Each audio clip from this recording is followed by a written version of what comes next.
Hello everybody, good evening and welcome into Dog Zone, where we are about to dive headfirst into the running of the New Zealand Nationals. The first time New Zealand has been a part of the series, final to take place in Australia on the 24th of August, and it's set to be an outstanding final across the Tasman. Rozzo joins us as per usual. Rozzo, we're about to dive into the Nationals, but the new season has ticked over and things just picking up where they left off. Team Cole, Team McInerney and Team Fahey to the fore more often than not. Very much been the way, hasn't it, Andy, for some time? And again, yes, the marking of a new season. I'm not sure I've mentally flipped over into the new season myself yet. And maybe the Nationals is part of that. I'm not sure, seeing as they've extended sort of across 3 weeks and the finals coming up on Thursday, which kind of fill a little bit of a void that there might have been there at the start of the season in the past. And once we're through the Nationals, we won't be far away from the Group 1 Wanganui Cup. So things just keep on spinning very nicely, Andy. And it's a great National Week in Christchurch, so terrific to have the Nationals there for this week. For our code, $50,000 finals the pair, Andy. I mean, when you consider the grand final with all the Australian state winners plus us, on the 24th of August, as you mentioned, it's $75,000 to the winner. $50,000 stacks up very, very well. Certainly does, and especially when you compare it to the heats in Australia as well, where just a tick under 26,000 to the winner. Western Australia, the best across the Tasman, 19,000 to the winner, and poor old Tasmania, they're racing for just a tick over 5,000 to the winner. So New Zealand certainly stacks up fairly well in terms of stake money for these finals.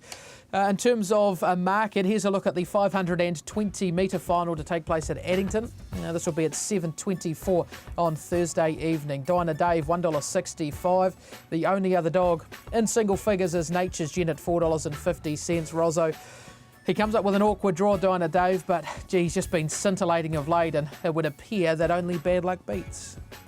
You would think that way, wouldn't you, Andy? And we'll talk about how that might possibly occur shortly, but thanks to the bookies for getting these markets out, and they are very obliging week to week and getting markets up for us early. And hard really to say that you could select anything to beat Dinah Dave, and the dog who's a clear second favourite there, Andy, is the last dog to beat Dinah Dave, Nature's Gent in the South Island Championship, and I guess he's the one who gets an opportunity to take advantage should there be any misadventure for Dinah Dave going into that first bend with a couple of whitish runners inside him. But I guess the thing is, Andy, that he seems to have been able to negotiate that reasonably well lately, and just hope that he can do that again, because the times he's running around at Addington at the moment, he would at least be a worthy representative in a very difficult category over in Perth. He certainly is a worthy representative. The way he's beginning at the moment, certainly putting himself in the races, is something we haven't seen from Dave a lot. This is him off box number 7. He comes out good. The 4-dog Sailor Allen here, who is fairly fast early. He gets underneath him going around this first turn and puts him to bed down the back straight in a 29 and 67. And Rozzo, as I said, just the way he's getting off the lids at the moment certainly puts him in good stead, and all going well here, making his way across the Tasman. If he begins like this, he's certainly a big chance in the final as well.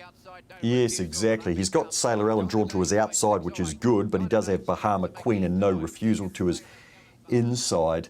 This was almost a replay of the week before, where he had negotiated his way under Sailor Allen as well, and then of course since this performance, he's gone into the Amazing Chase, and he's only had one rival there in his match race, She's For Us, but he's run another time very similar to that, and these have been the fastest times that he's ever run in a dog who's run 10 sub-30-second times. So he's clearly the dog to beat, Andy. I guess my question to you is, do you map him for trouble there, drawn to the outside of Bahama Queen, No Refusal, or can he just simply be too fast for them early because he's going well, or just use his brain duck underneath Bahama Queen if she is indeed holding him up? I think there's a definite picture that can be painted where he does find trouble into the first turn, and even if it's not major trouble, he could get forced wide potentially. And if that happens and a dog like Nature's Gent's bowling along on the rail, then Rozzo, he certainly could have a job in front of him. Yeah, that's the thing, isn't it, Andy, where especially at the highest level, obviously, even if you are the clear standout dog, then you just can't afford too much of any form of momentum stopper. It can be critical. He does, of course, have such a superior finish. He didn't pick up Nature's Gent, of course, in the South Island Championship, and Nature's Gent is another strong dog, but you just like to, it's, put it this way, very hard to bet against Dinah Dave, and I guess, Andy, punters just have to weigh up, is $1.65 enough for you to take whatever risk you might think there is? A dog who is the complete opposite comes up with the red rug. His name Trojan Horse. He is a dual Group 1 winner, of course. He is a greyhound with a ton of early speed. As you can see here, the dog in the white rug box number 3. Rozzo ventures to Addington for the first time on Thursday evening. Addington, a track that potentially won't suit him as he's not strong late in the piece, but certainly drawn to make his presence felt early. You've just said everything I wanted to say, Andy. You've just summed it up perfectly there. Look, he hangs in here. It's Big Time Brody outside him and Thrilling Talk in behind, so the strongest dogs weren't near him, like Big Time Rod, a couple of others there that was Rod flashing through late there in the black rug. So he hung on to win this, and as you say, Andy, generally the Addington 520 metres we regard as a more testing 520. It's pretty tough out there in the middle of that wilderness that is Addington Raceway. Having said that, of course, being in front is always a good place to be. Given that the Coal Runners didn't put any dogs in the Amazing Chase, they'd have to consider very carefully who to put into this race, and they have decided to go with Trojan Horse. And it being a dual Group 1 winner, Andy, you know, he has earned the respect and almost commands to be there as the Derby and Breeders' Stakes winner. You know, the incredible thing is, I was just having a look through, Andy, he won the Derby at Cambridge, and then he had 6 starts where he didn't win, and then he won the Breeders' Stakes, and he's had 9 starts since and he hasn't won. So last 17 starts, he's had 2 wins. They've both been Group 1s, so he does have a sense of timing. Certainly winning the right ones for connections, isn't he, Trojan Horse? He's a greyhound, like you say, he'll put himself in the race early, 520 the top end of his range, and he will be needing an ounce of luck, one would imagine. Another CD visitor is Nature's Gent. He comes up with box number 2 for the final. This is him taking out the South Island champs off the inside box number 1. Dinah Dave also goes around in this.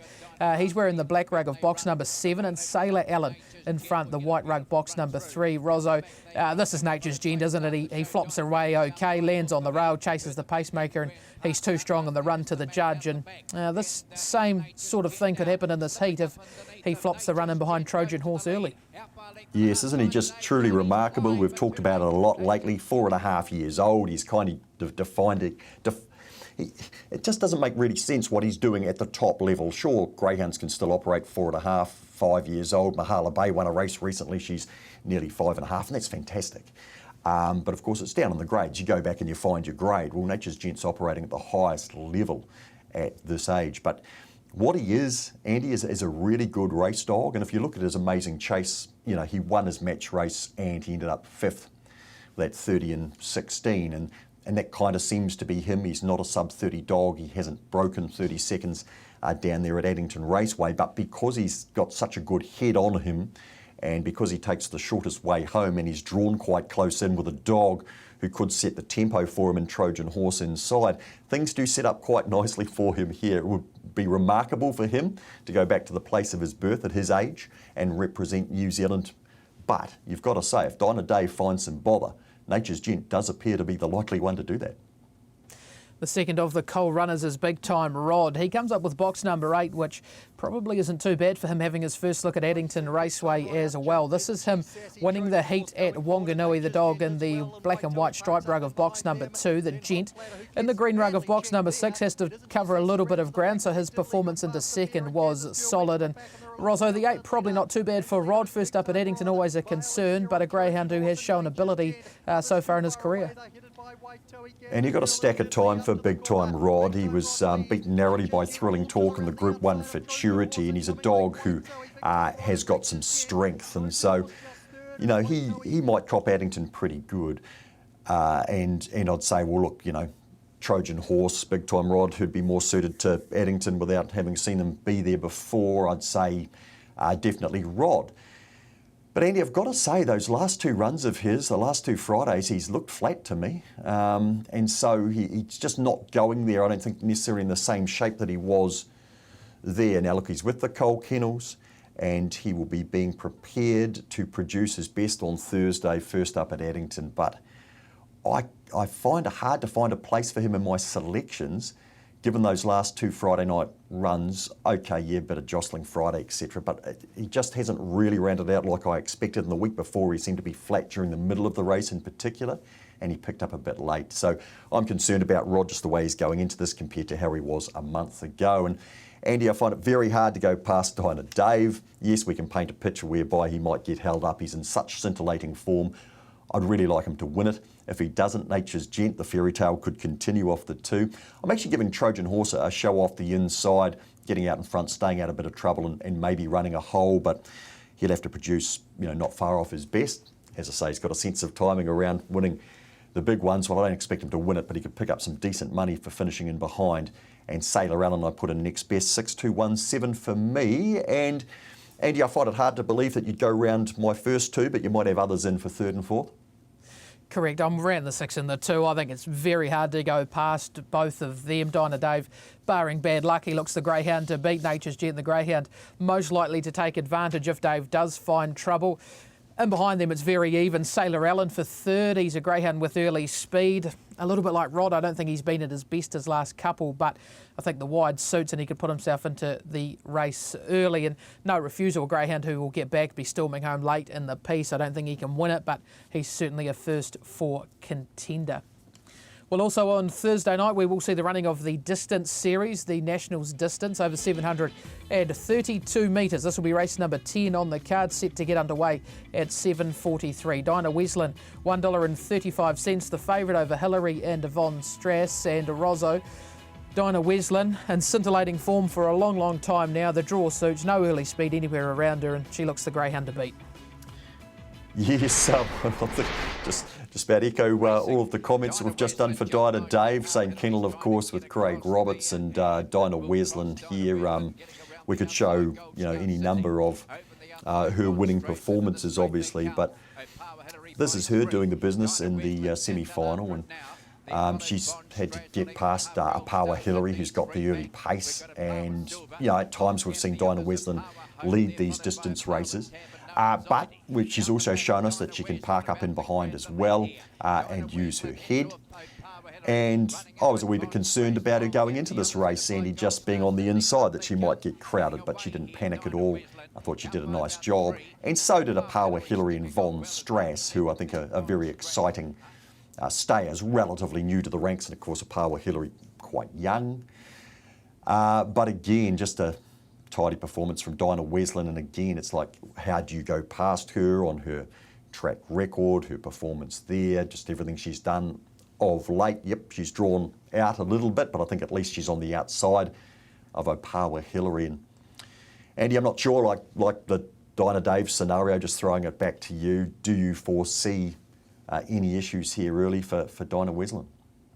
I can't see. I guess Big Time Chloe to her outside can show some early speed on occasions, but the dog to her inside, Shooter's Hill, he's just a brick off the lid, so she's going to have no pressure at all from her inside, and from there she's certainly capable. If she goes anywhere near that low 17 seconds, we know she can run for the sprint, Rozzo.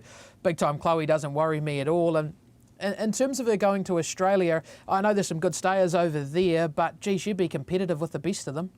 I totally agree, Andy, and I think we said right at the start of this national series that of all the dogs that were nominated for the middle distance, or the sprint as they call it in Australia, and the distance, that Dinah Wesleyan was the one we thought who could be genuinely competitive in the final. Just so happens that Dinah Dave's in great form. He's jumping a bit better. Some of his opening sectionals have been pretty good. And I know Craig Roberts, because I sort of put it to him, hey, Dave might struggle a bit early over there. And Craig's thinking, hey, look, at the moment, the way he's going, he does believe that he would be very competitive, even in a top field in Australia. Of course, the other thing about this, Andy, too, that needs to be realised is that it's not like Dinah Dave's going over for, say, a Melbourne Cup, for example. It is about the top dogs winning from around the states. Well, some of the states nowhere near as strong as Victoria, of course, or New South Wales. So it's not like you're going over there to race the best 8. And in some states, the best dog's not going to get through. There is a spot kept open for a dog who's rated the highest in Australia. Let's say Tornado Tears got knocked over and didn't make the distance final, then Tornado Tears would be seeded into the final as the top rated stayer over there. But I think it's important to note that, Andy, that, Dinah Dave, it's not like he's going to go into as I say, a Melbourne Cup type scenario where you've got 7 really, really top chasers that can fly to the first bend. That's not going to be the scenario if he does get to Perth and does settle in. But with Dinah Wesleyan, like you say, even allowing for anything, we just think that she's been to Australia before, she's won a couple in Melbourne, and if she can fly to Perth, settle in there, she's got the goods. She certainly has. One of her hardest rivals on Thursday evening will be Opawa Hillary, who draws up really nicely in this. This is her on Amazing Chase Night, winning a 732-metre event. You're looking for the dog in the gold rug of box number 5. Others in this to take note of: Von Strass in the red of box number 1. Gold Star Sydney in the black and white stripes of the 2, and Corborn Taylor also in here, the black rug of box number 7. Rosso, a greyhound with early speed, who's certainly been in super form over the staying journeys of late, and from that good draw of box number 2, you'd expect her to push forward and put herself right in the race. Yeah, I just love what she's doing, Andy. I've always got great admiration for a front-running stayer because it's hard to do that. You can be a bit of a sitting duck, but you know, she's been able to hang on in these races pretty tenaciously.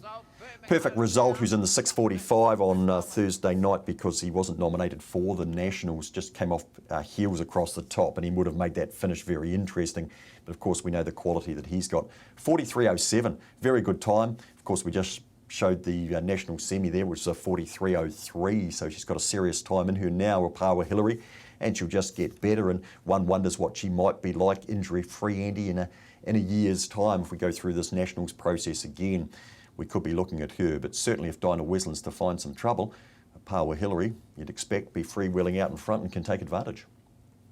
Big Time Chloe making her way down from the Central Districts for her trainer Mark Goodyear. Here's a look at her winning the heat at Wanganui. You're looking for the dog off the pink rug of box number 8, getting across Corborn Taylor, who's in the red rug here of box number 1. And Rosso potentially, well not potentially, the run of the race certainly going to Shooters Hill, with just a little sniff back to Swift Fantasy the way he gets home here. I was wondering if he was going to warm up at all, Andy, but eventually he did. I guess he's fortunate there's only 4 dogs ahead of him here, and he's been able to sort of freewheel home. He's made up a heap of ground. But I have liked what Shooters Hill has done at Addington before, and he was stiff in the New Zealand Stayers Cup, and he should have finished a lot closer than he did in 5th. But his heat run was very good, and of course his silver collar run was tremendous behind Dinah Wesleyan. And he nearly got up here, but Chloe just got in over Shooters Hill and Corborn Taylor, who was gallant, and of course has been a Group 1 winner over that trip on the track. She was probably made to look good off the boxes there, given the nature of the field, Andy, Big Time Chloe. But yes, she can jump, and she does want to get across to the rail, so hopefully there's no issues for the favourite Dinah Wesleyan there. I love what Mark Goodyear's done with Big Time Chloe. He's having a whale of a time, having won a collar heat and running 5th in the final there, and now down for the Nationals as some sort of legitimate chance. Having said that, can't find a spot for her. Have to go clearly, obviously, Dinah Wesleyan, as the market suggests. Opawa Hillary just over Shooters Hill are tossed up there, but certainly Opawa Hillary will be up front. And Von Strass just continues to run in the money and run solid races. Andy there too, and I'm thinking here maybe your selection's not too different. Echo your thoughts 100%. 7, 2, 6 and 4. Wesleyan, you cannot go past her. Hillary drawn to set the pace and put herself in the race. Shooters Hill and Von Strass have both been doing handy things over the 700-metre journey, so both have to go into calculations. Well, that's a look at the Nationals tomorrow night at Addington Raceway. Races 9 and 10 on the card there. Make sure you get to Addington if you are in the area. It will be a good night's racing there. Well, lately we have been concentrating on New Zealand-based sires here on Dog Zone. We continue that this week. I caught up with Katie Wiley and American Warrior.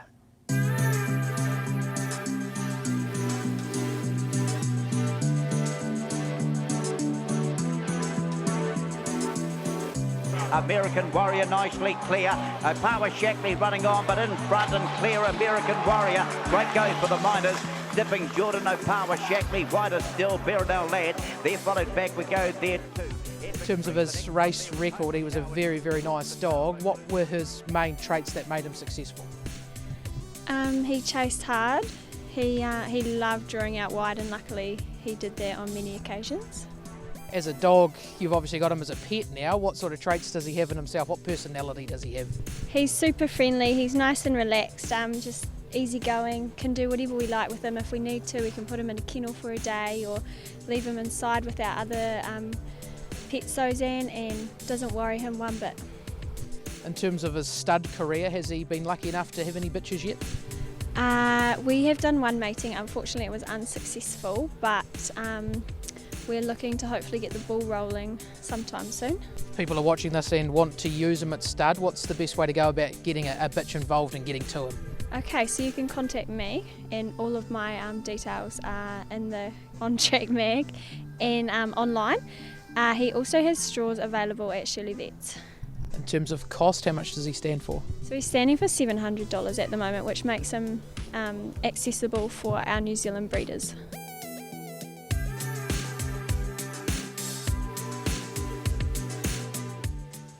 So that was Katie Wiley with her thoughts around American Warrior, and we do thank Katie for her time. Rosso, American Warrior, he was a dog with plenty of speed. 520 was right at the top end of his range, but he was able to win the Group 1 New Zealand Cup. He was a Greyhound of the Year 2016, 2017, and Ascot Park Track record holder in a 25 and 57. And for $700, he's probably not the worst sire in the world. Yes, I think it's a really good thing. It's an opportunity for them to just put them underneath the other dogs that we've previewed here in terms of their costs, and give them an opportunity, and worth taking the risk, as Katie said there. I think making him available, and I'd like to think that some people will consider him. That Greyhound of the Year title, that was a very good season, Andy, and thrilling Boris in that season. It was a very good season to be winning New Zealand Greyhound of the Year. I know he got the draws to suit going through that New Zealand Cup running sequence of his, because he was quite nice out wide. But look, a dog with high speed, track record down there at Ascot, and stacks of good dogs have gone around there, Andy. So again, like all of these sires that we've been looking at, I do hope they get some opportunities at stud, and if they get a litter or two to click early, Andy, then obviously success breeds success, as we know in the breeding game. Speaking of retired champions, Dirk Bale, we know he was a champion on the track. Let's go and catch up with him and see what life's like as a retired greyhound.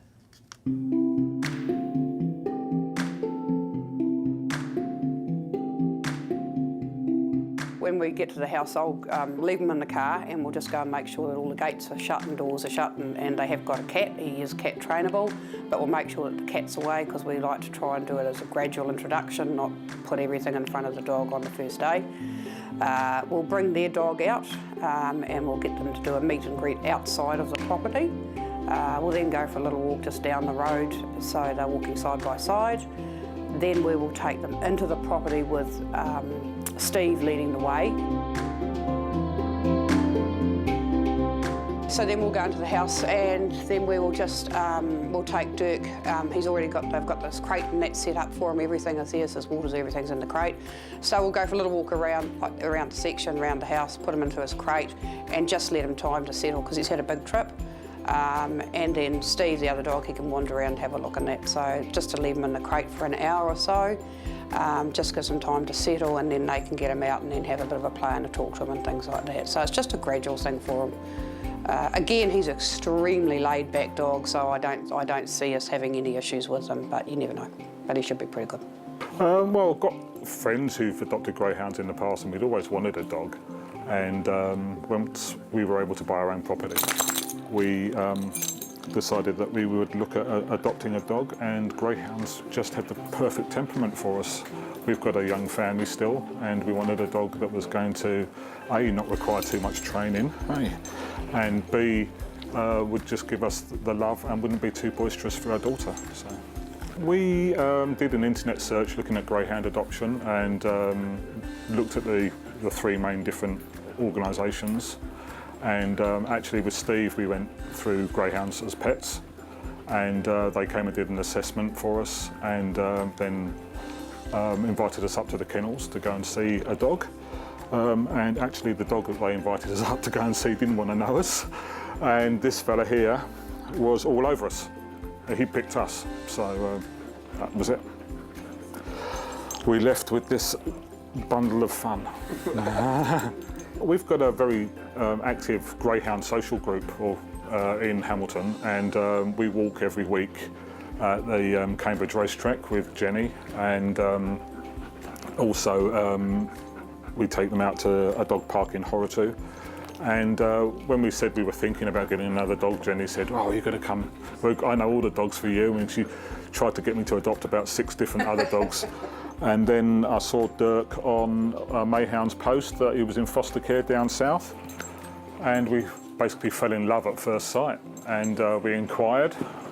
And eventually we were told we could have first refusal.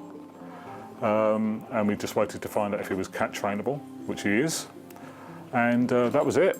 And here we are. It's only been about 6 weeks, I think, since we made the first approaches. But took a little while to get him up because he was down south. But I think the foster care that Janice has done with him has really served him in good stead.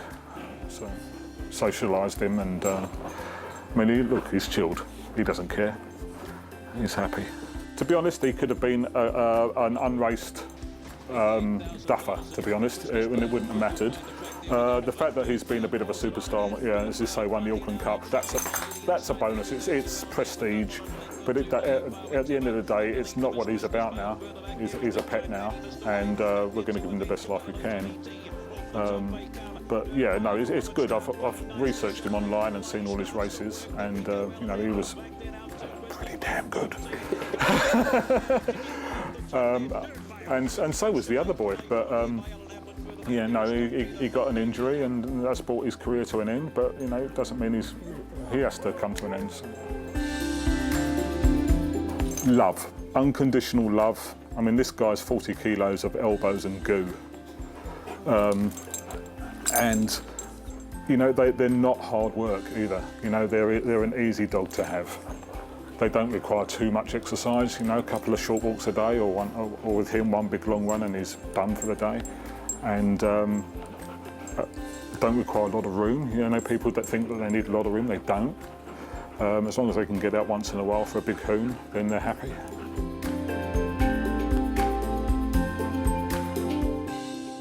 There was a catch-up with Dirk Bale. Of course, he was a champion on the track, and it looks like he's a champion as a pet as well. He was rehomed through Mayhounds. You can get in touch with them through Facebook. They're on there. Georgie Milne, one of the bosses of Mayhounds, and they certainly do a great job of rehoming them. Thanks to Jenny Bartlett as well for a little bit of contribution towards that story. Right, time now to look forward to the bets of the week. Firstly, a look back to last week and how we fared. 4 bets for me, a couple of winners. Dan Zigger getting the job done at $3. Rozzo going 3 from 4. Corborn Liz at $4.40 getting home, and Philippa getting Smash Achiever home at $3. Rozzo, not a bad week for the lot of us. Yes, Andy, and my miss there was big time Lila on Monday. She was beaten by She's For Us, and she won on Friday night, and she paid big money, and I didn't expect her to win on Friday, to be perfectly frank, but there we go. Let's look to this week, see what we can do. M. Grand Park, who was outstanding, winning the Amazing Chase consolation by a big margin. I know there was trouble in that. He's a very good dog. He has got box 6, bit awkward, but he's on the undercard to the Nationals on Thursday. Big Time Homie, race 6 Friday, decent downgrade for this dog. Now, Big Time Rocco also downgrades runs in that race, but I'm going to go with Rocco on Monday. I'll go Homie Friday, I'll go Rocco on the Monday, and probably my bet of the week, I think, Andy, the way it's shaping up, Dinah Diode. He's drawn the inside. He's on the horseshoe at Manawatu. He had one run at Ascot and he won a Class 1 down there. He cramped up badly last start and he's been dropped back to 410 metres. So, Andy, that's where I am this week. Here's a look at Philippa Morrison, where she's heading for the week ahead. She has tipped us 2 for the week. One at Addington on Thursday, each way double speed, comes up with box number 1, and each way around Cockney Ripoff at Wanganui on Friday night. He'll have the pink rug of box number 8 upon his back. Here's a look at my Mr. Consistent. Punch on Buzz has been super consistent since returning from a spell, and he's drawn to get a lovely run even off the wide draw. Drawn to deliver, perfect result. I see the odds are out. He's $1.45, so we're not getting rich, but he should get the job done. Overdue is Martha Magic, awkward draw, but fast enough to get across them early. And Sydney's Sock should have broken maidens yesterday, but she was close to a certainty beat, and off the red she should get the job done come Friday.